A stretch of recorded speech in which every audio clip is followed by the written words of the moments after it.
Welcome to the Great Detectives of Old Time Radio. From Boise, Idaho, this is your host, Adam Graham. In a moment, we'll bring you this week's episode of Mr. and Mrs. North. I do want to encourage you, if you enjoy the podcast, to please follow us using your favorite podcast software. And I do want to encourage you to check out my wife's business, Shira Clips. There you can find a wide variety of headbands and hairpins and hair clips to suit a wide variety of different styles. That's at lilarose.com, L-I-L-L-A rose.com/Ashira, A-S-H-I-R-A, lilarose.com/Ashira. Well, now it is time for this episode from February 2nd, 1944. Here is The Norths Go to the Dogs. Woodbury Facial Soap, the beauty soap for the skin you love to touch. You're lovely, never, never change. Keep that breathless charm. Won't you please arrange it? 'Cause you're lovely, just the way you look tonight. Woodbury, the makers of Woodbury Facial Soap, the beauty soap made for the skin alone, present The Adventures of Mr. and Mrs. North.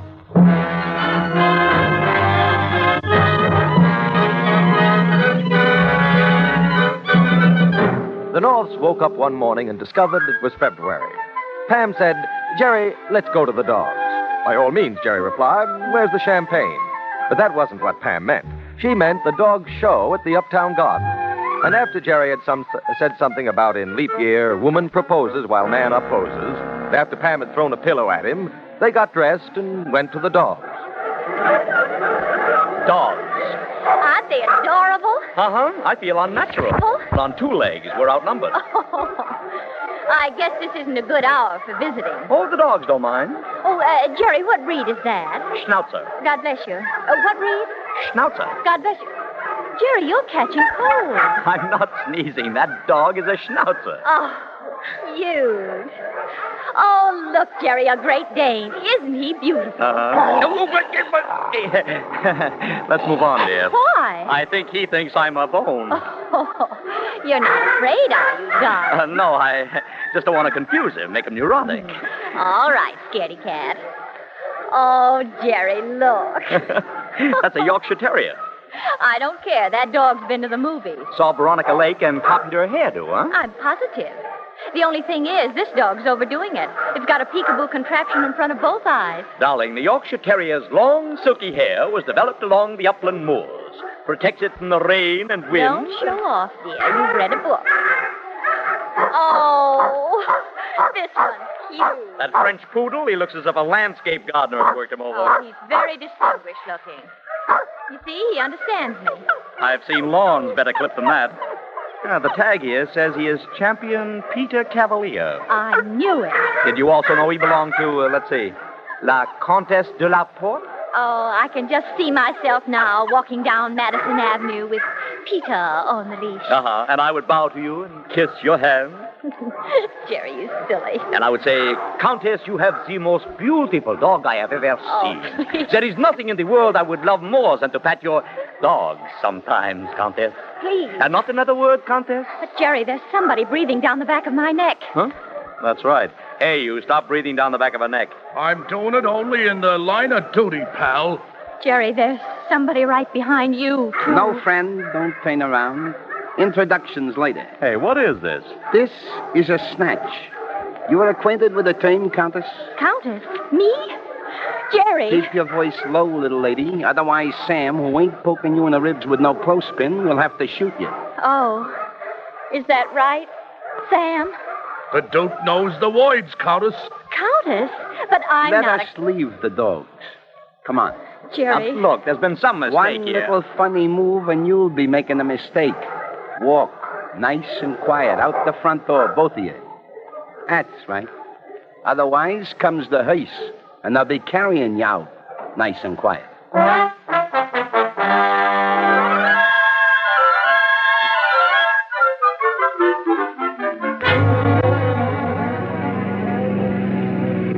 Anyway, it's a nice car, Thank you, Countess. but I am not a countess.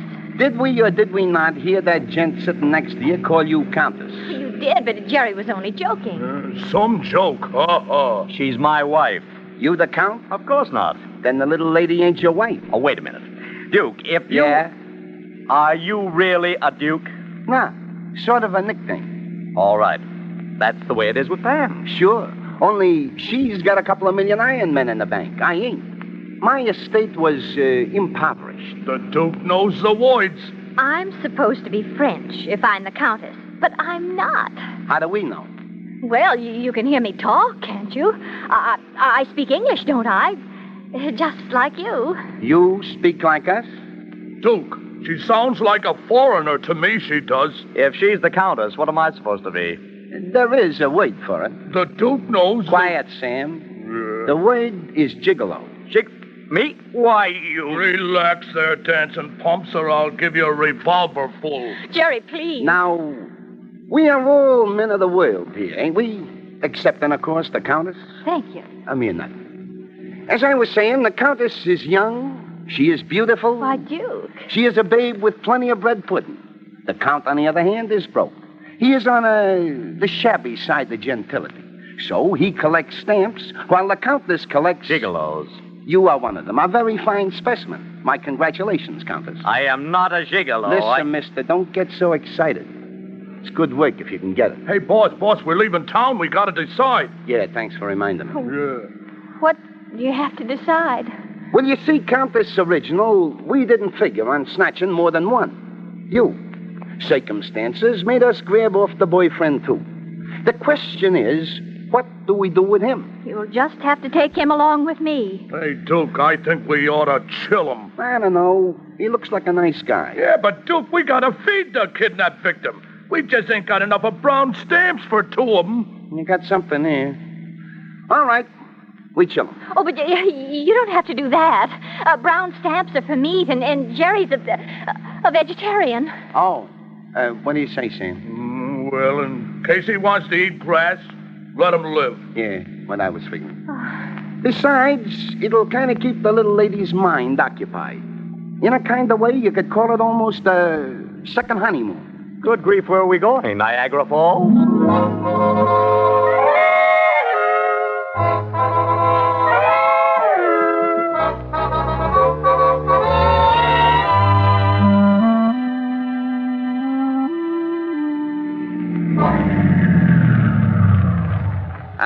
The old homestead. Here we are. Yeah. Ain't it beautiful? If you took our blindfolds off, maybe we could appreciate it, too. We learned to love it. We couldn't have you see where we was taking you. Why not? Maybe you wouldn't have liked the place. Then we would have had to shoot you. Can we take them off now? Go ahead. Keep them covered, Sam. Like a tent, Duke. There. That's better.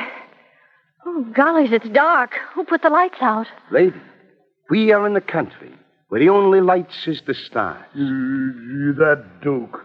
I prefer lampposts. Is that landslide and old stucco the homestead? Lady, maybe the joint looks like a wreck. But I'll tell you, it not only looks like a wreck... Yeah, it is a wreck. Custer must have made his last stand around here. If you don't like the accommodations, Sam will be glad to donate a little lead to you. Never mind, he needs it more than I do. I mean, shall we go in? Proceed. Wait a minute, goon. The Countess goes first. Why? Noblesse oblige. Huh? Why? That, freely translated, means oblige the nobles. Countess, you first. Thank you very, very much. Gee. You know, Duke, that noblesse oblige stuff ain't so bad. No? No. Not when a babe like the Countess leads the parade.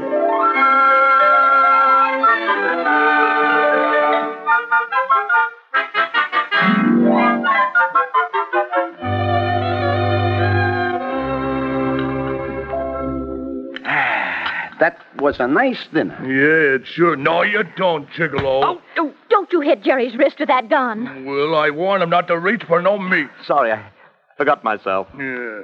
Hey, I thought you was a vegetarian. I am. But... No. Well, no meat. Okay. Pass me another head of lettuce.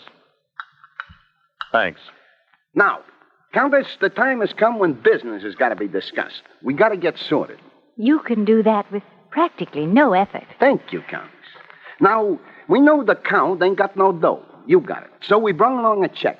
You sign the check, we force the Count to cash it, and then he bails you out. What could be simpler? You could just let us go. Countess, the time for idle banter is past. But she isn't the Countess. Duke, I told you we should have chilled him even if he ain't no meat eater. Jerry's right. I can't sign that check. Maybe your hand is numb? Well, no, You sign this check for $50,000, or you and the boyfriend will both get numb all over and permanent. Well, Jerry, you think he means it? He means it. All right. Give it to me. I'll sign it. Oh, I see you've got a whole checkbook. Yeah, we're careful. We don't want no typographical errors. Sign it, baby. Countess, if you please. Pen? Take mine. It's got a lifetime guarantee. Thank you. There. Let me see. Oh, but, Countess, you signed this Pamela North.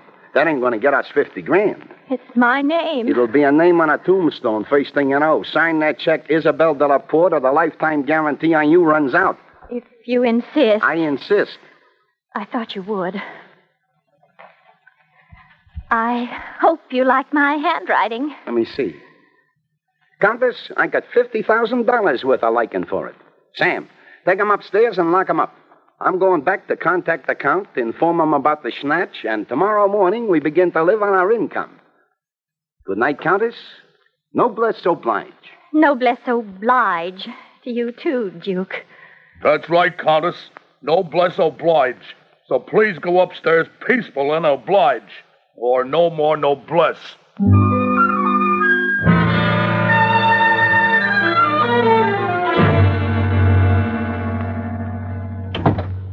Closed in, locked in. The window, Jerry? Not a chance. One of Duke's ancestors must have been a little peculiar. What do you mean? Oh, iron bars on the window. And dear Sam at the door. I think we'll stay. Oh, darling. We are in a jam, aren't we? Well, there's a bed in the room. We can sleep anyway.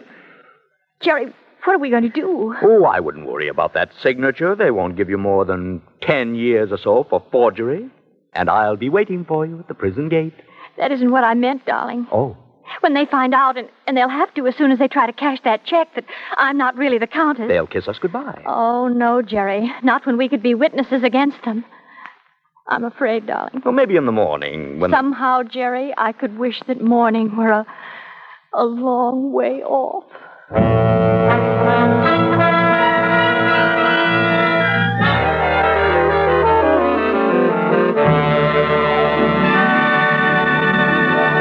We'll be back with Woodbury's Mr. and Mrs. North in just a moment. Now, this is Ben Grauer changing the subject to Woodbury facial soap and romance, to wedding bells, white satin, and lace, and to another Woodbury Deb who's just said, I do. She's lovely Martha Janie Baker of Toledo, and the lucky man is Private Charles L. Willoughby of Flint, Michigan. Janie writes, Woodbury facial soap is practically a tradition with the women in our family. So naturally, when Chuck saw Janie, it was a case of love at first sight. For nothing attracts a man's attention faster and holds it longer than a flawlessly lovely complexion. And now that Janie is Mrs. Charles L. Willoughby, a charming Air Force bride, she writes, Woodbury soap really does things for a girl's skin. Romantic things. let it do the same for you. Give your skin the gentle care of the beauty soap that's made for the skin and skin alone. The soap that contains only the finest, purest beauty oils and a special costly ingredient for extra mildness. Yes, Woodbury facial soap is safe even for over-dry skin. Use Woodbury facial soap tonight, and then see even in the morning if your skin isn't brighter, smoother, softer to touch. See if he doesn't soon tell you so. Ask for Woodbury facial soap and follow the marrying Woodbury Debs to romance. Now, back to the Woodbury facial soap program, The Adventures of Mr. and Mrs. North.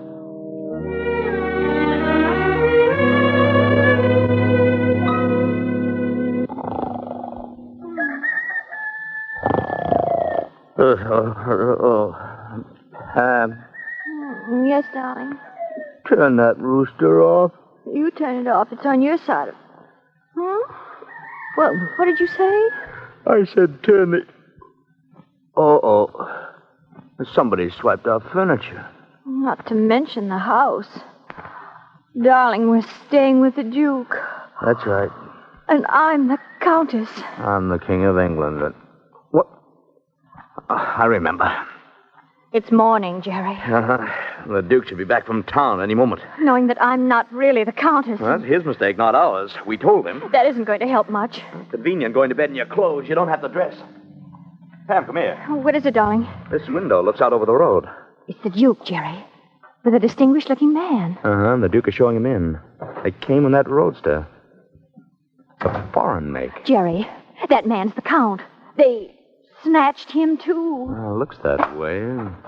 But I don't know. Well, good morning, Countess. Morning, slippery feet. Sam, tell me, does that revolver grow from your hand? Well, it's a nice thought. Come on down. The Duke's got company. I don't really feel like entertaining just now. We'll just stay here. Nothing doing. You'll go down. After all, it's about time the Countess met the Count.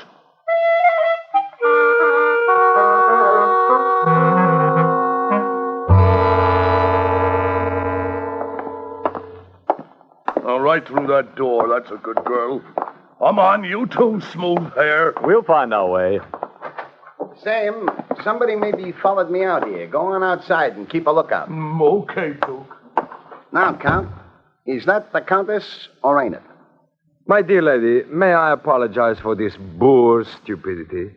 May I also assure you that if it weren't for the fact that already I am married, nothing would delight me more than to make you my Countess. That's very sweet of you. Then she ain't the Countess. When this ruffian here held me up and asked me to cash this check, I knew at once a mistake had been made. The signature is obviously not my wife's. All right, tear it up. With pleasure, sir. There. Take it easy, Count. I wouldn't like you to die too quick. You two, North, sit down. So I made a mistake. The lady resembles my wife somewhat, but that's all. I was never married to her, so I can't tell. Sam! Well, now that everything's been cleared up, we can all go home. I ain't so sure. We're liable for the rap even if we snatch the wrong dame. Well, what's up, Duke? She ain't the Countess. Huh? And are you sure the guy with the mustache is the Count? Yeah, him I seen before. Sleepy fingered him for me. Oh, so we got 3 boys, huh? And none of them can sing. You might say 3 little bonds and no dividends. Yeah, but what do we do now? Close the books? Look here. Sit down, rosin souls, or I'll do it now. Jerry. I suggest we talk this over calmly. After all, why kill us? No talk, no rap. On the other hand, come over here, Sam. Huh? Now, you 3 are covered, so behave. Okay, Duke, what do you think? What do you think they're going to do? Hard to tell. I do not think they will kill us. You see, in a way, I am a goose. I beg your pardon. Oh, well, I mean, if they kill me, they can never try to kidnap my wife again. I think they like the golden eggs, so they will do nothing. I hope you're right about their bird-loving habits. Gents and the lady, me and Sam have just been in conference. Speech! Order in the court. What am I saying? Shut up, punk. Permit me to continue. We loused up this snatch good. Whose fault it was, we ain't for the moment interested in. But the snatch was loused up. Here. So, on account of we invested our time and abilities, while you guys been inconvenienced a little, I figure we're even. Bravo. Thanks. Anyways, we're going to let you go. We're going to blindfold you, a mere necessity of business, drive you back in the Count's heap, and let you go free when we hit the city. An equitable proposal. My words exactly. We ain't sore at you on account of the little lady ain't no Countess, and you shouldn't ought to be sore at us on account of we're returning you to your loved ones safe and sound. The Duke knows the words. Like the poet says, let bygones be bygones. I thank you.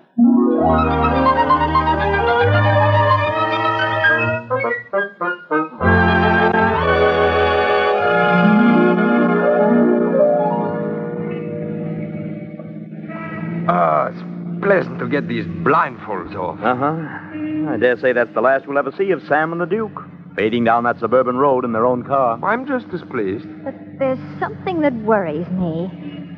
Count de la Porte. Madame? When the Duke showed you the check I signed, You knew it wasn't your wife's signature. Well, of course I knew. So you told the Duke that they must have kidnapped the wrong person. But there should have been another reason why you knew that.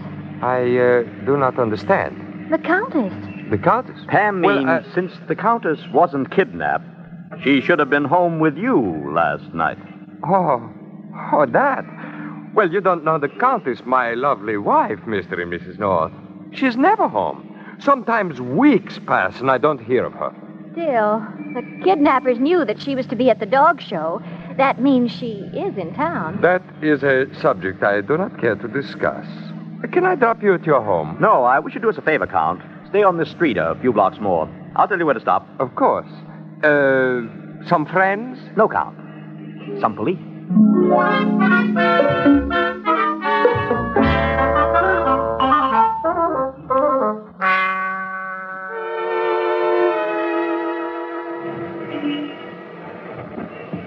Pam, you and the Count stay in the car. I'll be out in a moment. Your husband is very athletic. He used to play football. Count, I'm worried about your wife. I gave that up years ago. For all we know, those gangsters may be after her this very minute. And, there's Jerry. He's got Sergeant Mullins with him. Well, what do you know about that? Kidnapped you, eh? They should have held on to you. I would have paid him myself regular. Hello, Sergeant Mullins. This is Count de la Porte. What's your name? Count de la Porte. How do you do? You're lucky. What do you mean? Usually, when the Norths bring them in, they're dead. Mullins, we've all been worrying about the whereabouts of the Countess. That's why I got you out here. Heck, I don't know where she is. But you see, I think I do. Try the rumble seat of this roadster, Mullins. Huh? Oh, he's mad. I don't like this. Any objections? If there ain't nothing there... You may do so. Why, thank you. Just take a minute. Jerry, you think she's... Okay, Mr. North, I looked. And, of course, you found nothing. Not exactly, Count. Matter of fact, your wife is in that rumble seat. And she's dead.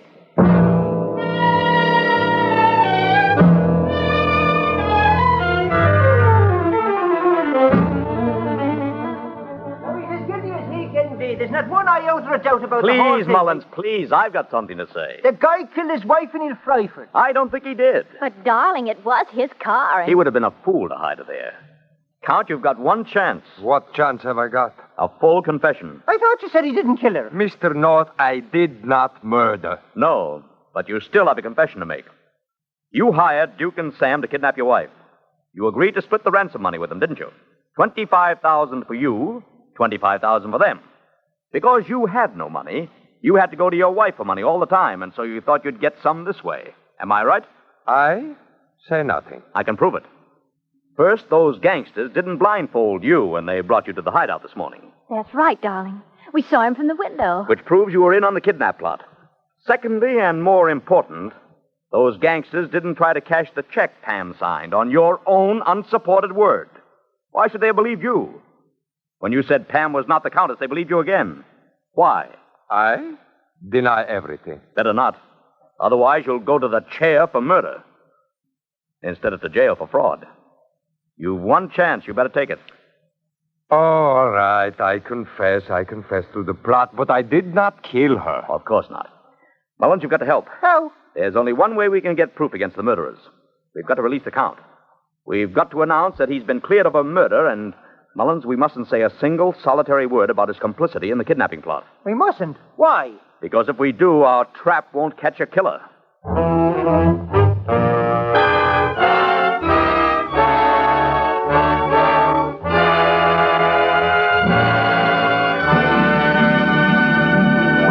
Woodbury's Mr. and Mrs. North will be back in a minute. But first, this is Ben Grauer for Woodbury, the true skin soap. Have you noticed how many lovely Woodbury Debs are middle-aisling it these days? One of the loveliest is Martha Janie Baker of Toledo. Janie became Mrs. Charles L. Willoughby at a fashionable wedding at the Lombardy in New York. Now, a brand-new Air Force wife, she writes, To keep him saying those nice things about my complexion, I always take my daily Woodbury facial cocktail. How I look forward to it at the end of each busy day. It gives me a new lease on love. You can care for your complexion exactly the way glamorous Janie does, like this. First, she pins up her brown curls safely out of the way. Then she works up a thick, creamy lather of Woodbury soap on her face cloth. Now she buries her face in its warm fragrance. Massaging gently, she works it well up to her hairline, down over her throat, and around to the back of her neck.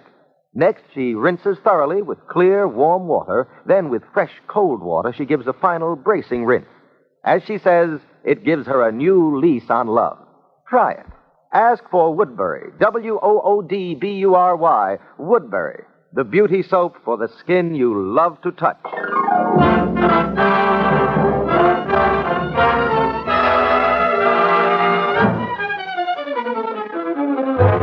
Now, back to the Woodbury Facial Soap program, The Adventures of Mr. and Mrs. North.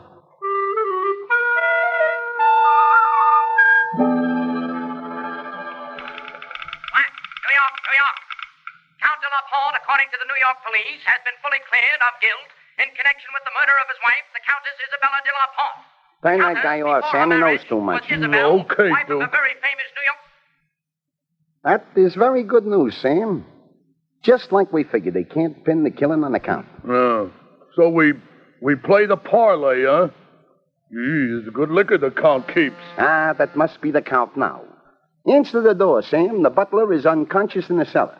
Certainly, me lord. Oh, hello, Carlyle. I'm so sorry. Duke? Yeah, and that ain't Carlyle. It's me. A pleasant surprise, Count. Take your coat off. What do you want? The Count is a real man of business, ain't he, Sam? Okay, pal, listen.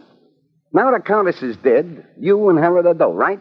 I suppose so. We take half, or maybe 2/3. You're crazy. Otherwise, we go tell the cops all about how you hired us to kidnap your wife. Then they will reconsider your being innocent about knocking her off. Because on account of if you're such a low character you would kidnap her, you must have killed her. But I did not. It'd be a cinch to convince a jury. Oh, then you killed her yourself. Sure. Why try for 25 grand when we can make $1 million? Out of you. Sure. Sam dumped the body into the rumble seat when we was discussing life for the North. But if you had really kidnapped the Countess, why did you also kidnap the North? For witnesses tying you to the kidnap plot. Otherwise, who would believe us poor bums against your word? This way, you're tied to us. So you better prepare to share the wealth. The Duke knows the words. We know the music. Keep your hands up, both of you. What is it? Get him covered. Who brought the gin down? My husband. Isn't he cute? Oh, Duke, I told you he should have killed that guy. Besides, I bet he even eats meat.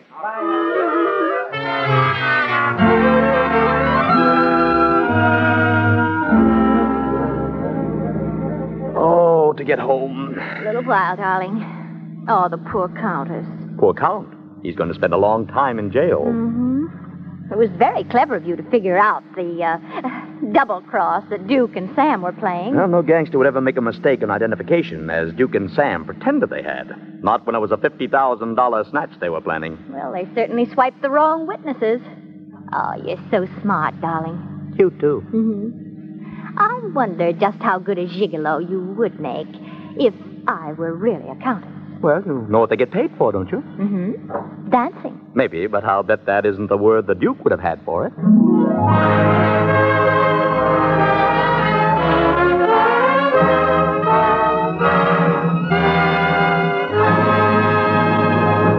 Friends, this is the most fateful year of the war. Across the Atlantic, the second front, the invasion starts now, any day. And for that decisive struggle, our armed forces will need more fighting equipment than ever before. To provide this essential equipment for victory, the fourth war loan is on. Our men in uniform are ready to give their lives. All you are asked to do is lend your money. You get back $4 for every 3, and there's no safer investment. So buy all the bonds you can. Buy at least an extra $100 bond. Do without things you need. Use savings. Buy bonds. Let's all back the attack.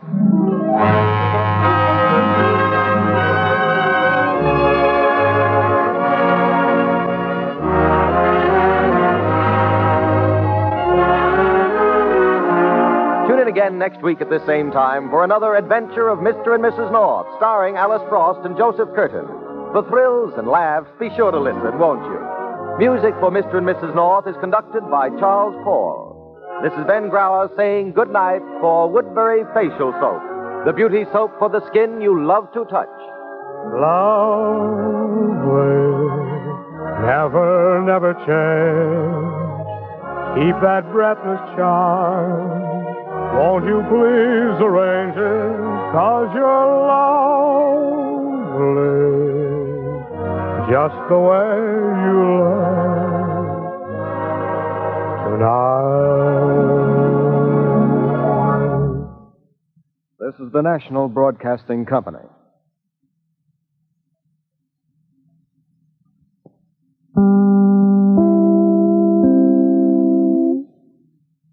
Welcome back. This was interesting because the key to the solution was that the criminals were not as dumb as they appeared, which is an interesting idea, particularly for a comedy mystery series. I think you could be forgiven for most of the runtime for thinking that the criminals had just been written way too dumb. But they were actually smarter than they seemed and working a more elaborate and treacherous scheme. Well, at least the Duke was. I mean, he did have the words. All right, well, now we turn to listener comments and feedback. And regarding the episode, The North by a Letter, Sasoff quotes the story, "My poetry stinks. As a wannabe guitarist and songwriter, I can identify with that." Well, I think a lot of people who might have some artistic aspirations but not really the talent to pursue it can relate to the villain of that episode, whether they would admit it out loud or not. But thankfully, most of them don't turn to blackmail. Thanks for the comment, Sasoff. Well, now it is time to thank our Patreon supporter of the day, and I want to go ahead and thank Sergey. Sergey's been one of our Patreon supporters since May of 2020, currently supporting the podcast at the Shamus level of $4 or more per month. Thank you so much for your support, Sergey.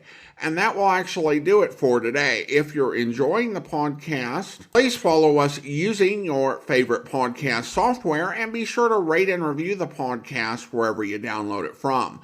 We will be back next Thursday with another episode of Mr. and Mrs. North. But join us back here tomorrow for yours truly, Johnny Dollar, where... There was even a big horse trough in front of the hotel. I stopped for a moment to take a look at it, and that was my first mistake. Suddenly, I heard a crowd bearing down on me. Come on, let's get him. Hey, look at him, a real dude. I'll lay off him. This is kid stuff. What do you mean, lay off of him? You know the Frontier Week rule. Hey, look, what's this all about? Come on, mister, off with your shirt. My shirt? Now, just a minute. The rules, partner. Anybody on the street without a 10-gallon hat during Frontier Week gets dunked in the horse trough. Yeah, well, look, I just got into town. How am I supposed to know the rules? Well, this is one good way of finding them out, stranger. Anybody want to sell me a 10-gallon hat quick? I hope you'll be with us then. In the meantime, send your comments to box13@greatdetectives.net. From Boise, Idaho, this is your host, Adam Graham, signing off.